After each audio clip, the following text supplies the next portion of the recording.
Isang mapagpalang araw sa ating lahat mga kapatid. Ako muli si Adrian Bernales ng Batch 3 at ito aking daily devotion. At ngayong araw ay pag-uusapan natin ay kung ano ang laman ng iyong puso o special revelation. At ang ating Bible verse ay mula sa Hebrews chapter 1 verse 1 to 3. Sasabi sa Hebrews, God who at sundry at times and in diverse manners spake in time past unto the fathers by the prophets, hath in this last day spoken unto us by His Son. Kung kaya mga kapatid ay napakaganda ng mensahe na ito dahil pinapaalala sa atin na ang Diyos ay hindi lamang nagpakilala sa pamamagitan ng kalikasan o general revelation.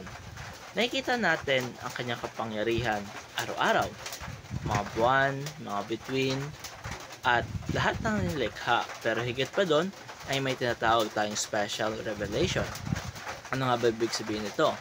Ito ay isang direktang pagpapahayag ng Diyos ng kanyang katotohanan sa mga tao sa partikular na panahon at sa pinakakompletong paraan sa pamamagitan ng banal na kasulatan at higit sa lahat sa pamamagitan ni Kristo na siyang salitang nagkatawang tao.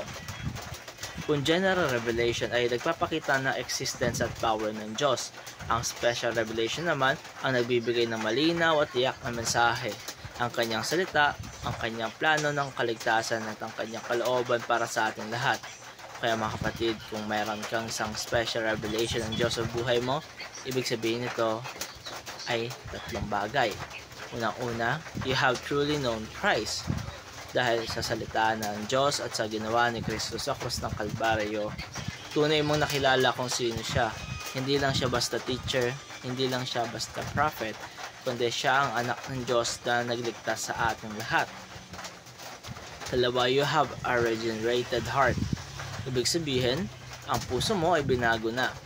Kung dati ang laman ng puso mo ay puro galit, inggit o kasalanan, ngayon dahil sa revelation ng Diyos ay napalitan ito ng pagmamahal, panampalataya at pag-asa. Kaya ang tanong dito mga kapatid, ano nga ba talaga ang laman ng ating puso? Ito ba ay puno ng sarili o puno ng Diyos? At panghuli, you have acquired true knowledge. Hindi lang basta-basta knowledge na puro impormasyon.